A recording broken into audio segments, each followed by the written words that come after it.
Hello gorgeouses, Laurel Lee Pollard here with a tutorial on business card tags.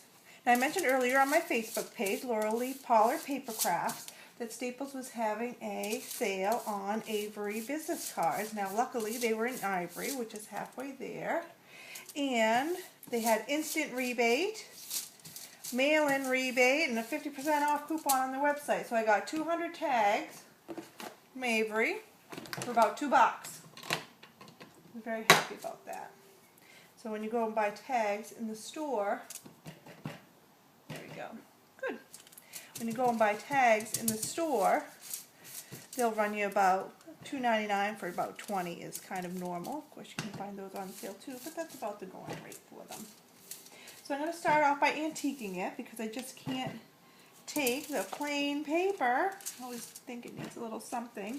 So what I'm looking for right here is to follow those grid lines, and that's why I'm just trying to find a little highlight in here, and I'm trying to keep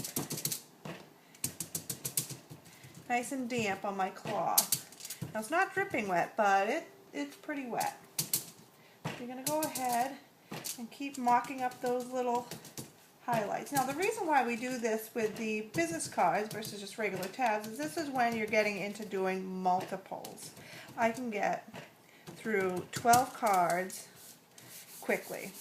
Hopefully I'm going to get this in about 10 minutes. I'm going to again saturate that paper.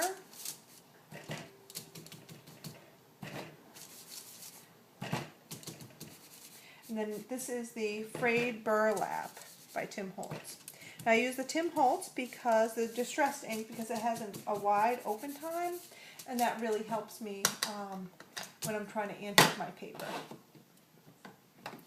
Gives me a little bit more time to work with it. Okay, I want to bring in my next color. This one is Peeled Paint, because I am doing holiday cards here, so I'm going traditional on this one.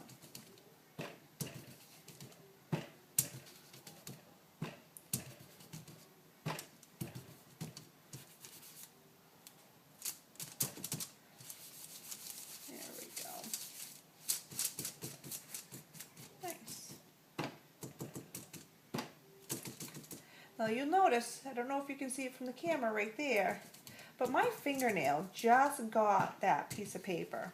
Now I have found that these business cards have a little,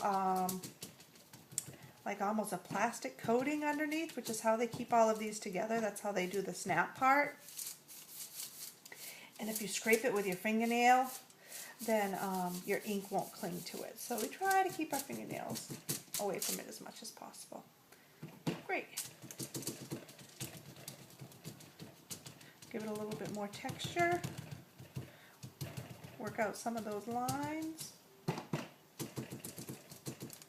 And then I always like to come back and do a little bit more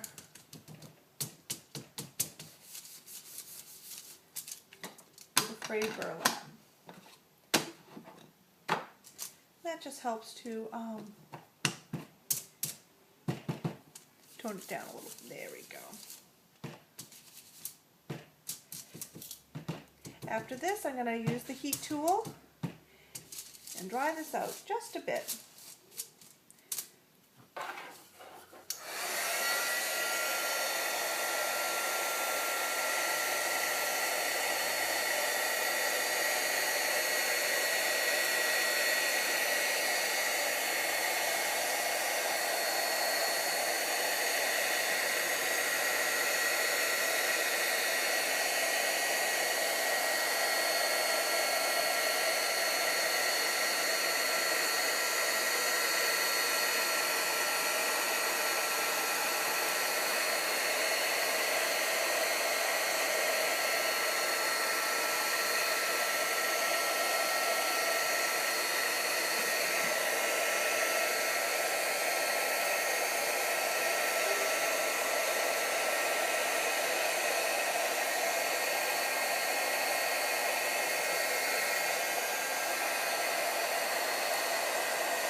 So I want to take off that edging that we have around here and really kind of see what we have.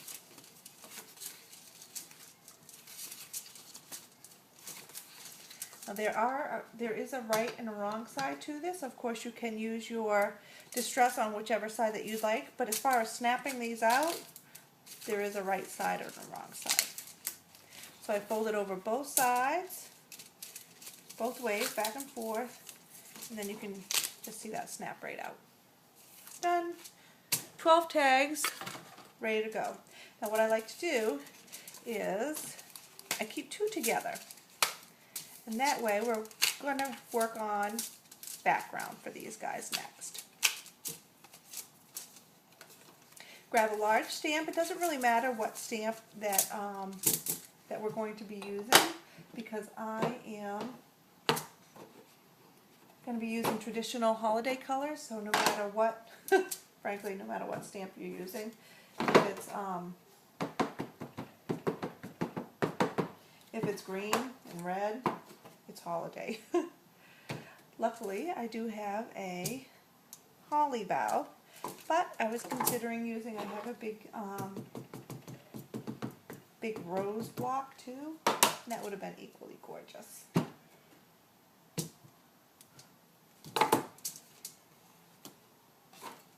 So this is just for some interest in the background, so I don't want it to be real brilliant on my card. Just want a little interest. So I actually stamp off a good amount.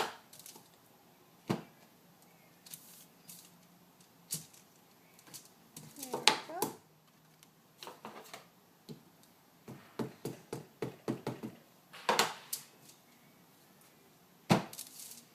Last one. Great. So now this is when we get to individualize. Then we want a little highlight in here. Snap them apart. Them all going the right side. And we can't have these wonderful distressed tags and have manila sides to it. So we're going to rub these, we're going to separate these out just like a deck of cards and run the sides right across. See? Do it with the other 3 sides quickly, just rub them right in there.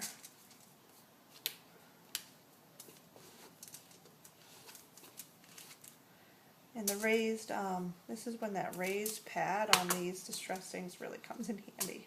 You can certainly tell which edges have been distressed and which ones have not. Okay, great. Now, I'm going to use a little bit less wet. I just want my pad damp for this part because I want to do the edges. What I'm looking for is to create, I'm going to be actually putting a debossing on here that's going to be inked. So I want to create a highlight within my card, within my tag, that will create a nice, almost a backlit effect for it. I'm going to scoot through and create almost like a vignette on your photos. I can get through all 12 pretty quickly with this technique. Again, this is a damp cloth, not wet, because when I'm working with the debossing, I'm going to be having ink on it, and I don't want that ink to run. And frankly, I don't want to take the time to dry out my tags again. Look at that nice highlight in the back. Love it.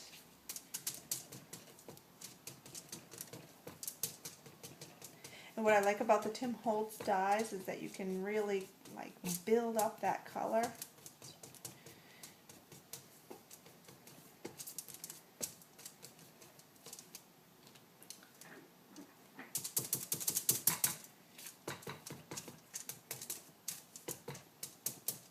These are great also, not just for gift tags, but they're also wonderful for like food tags. I give nice cello bags filled with candies and chocolates, homemade chocolates that I make up. We also make some great canned goods that we give to my family during the Thanksgiving time. So I can just put these right around a canning jar, and that'd be so pretty.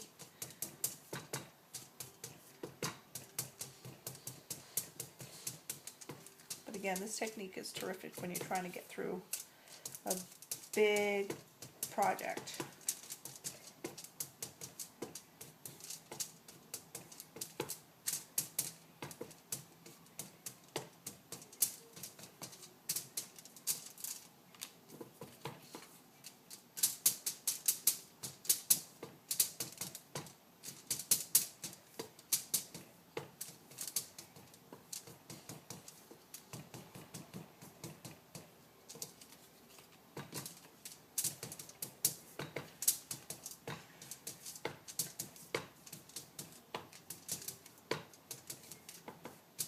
Great. Last one.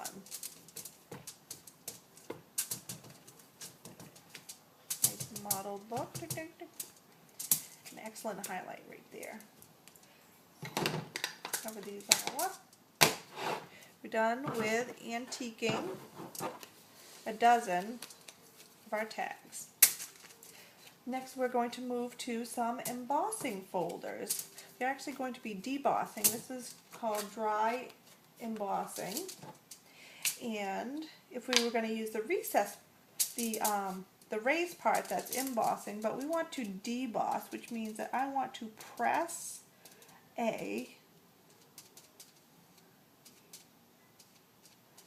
pattern into the paper.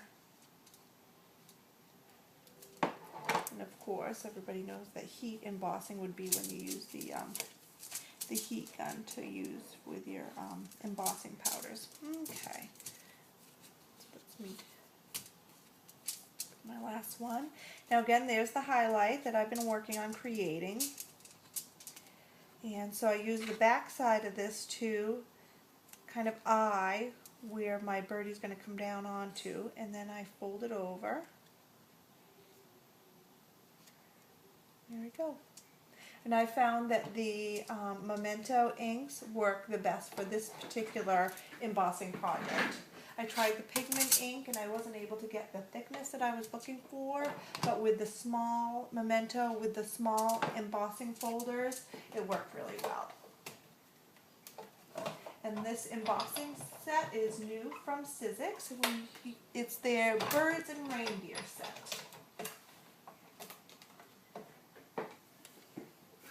Take my top cutting pad and my bottom cutting pad, and of course we needed our multi-purpose platform with our Sizzix Big Kick or Big Shot. And there it is. There's our tag. Wonderful. I'm going to grab my crocodile, put a little hole right there. Merry Christmas to, from, all set. 11 more to go. Enjoy! Check out laurelleepollard.com or check me out on Facebook at Laurel Lee Pollard Paper Crafts.